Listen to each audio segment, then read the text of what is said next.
High school খেলার মাঠ এটি, অর্থাৎ ধুনট বড় ফিল্ড বলা হয় এই জায়গাটিকেই। এখানে প্রতি শনিবার এবং মঙ্গলবার হাট বসে এবং এটা একটা খেলার মাঠ এবং এটা হাই স্কুলের, মানে ধুনট হাই স্কুল এই সম্পত্তির অধিকারী। সামনে দেখতে পাচ্ছেন এই যেখানে একটা প্রাইমারি স্কুল, এটা হলো ভরণশাহী মডেল সরকারি প্রাথমিক বিদ্যালয়, অর্থাৎ ধুনট মডেল স্কুল আর কি। এইটা সামনে এটা একটা প্রাইমারি স্কুল।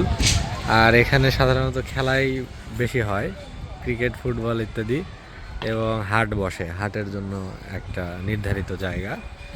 এই পাশে এই যে এটা হচ্ছে ডাইম কমপ্লেক্স, এখন এটা বোধহয় কমিউনিটি সেন্টার হিসেবে ব্যবহৃত হয়। ওই পাশে যেখানে একটা রাস্তা হয়েছে, রাস্তাটা আগে ছিল না, এই রাস্তাটা এখন হয়েছে। এখানে রাস্তা হয়েছে, এই বটতলায় এখানে একটি চাষটল রয়েছে।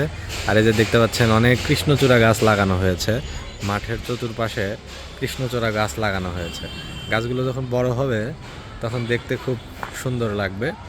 আর ওই যে ওটা একটা রাস্তা, ওই রাস্তা চলে গেছে ওইদিকে একদম আদর্শ স্কুল বরাবর, ধরুন আদর্শ স্কুল, তারপরে হাসপাতাল, থানা, এই রাস্তা দিয়ে যাওয়া যায়। আর এই যে এগুলো হচ্ছে গোডাউন, বিভিন্ন গোডাউন রয়েছে। যে এই পাশে যে দোকান দেখতে পাচ্ছেন ঘর, এগুলো বিভিন্ন গোডাউন, পাট টাট বিভিন্ন কিছু রাখা হয়, গুদামজাত করা হয়। এবং এই পিছন দিয়ে, এই যে এই গোডাউনগুলোর পিছন দিয়ে রাস্তা, ওই যে লোকটি যাচ্ছে ওইটা রাস্তা, ওই রাস্তা এই যে এই দিক দিয়ে এসেছে, যে বাচ্চাটা দৌড়াচ্ছে এই রাস্তা দিয়ে এসেছে। ওই সোজা ওই দিক দিয়ে যাওয়া যায়, ওটা টাওয়ার পট্টি এলাকায় বলায়, অর্থাৎ উত্তর অফিসার পাড়া এলাকা এটা।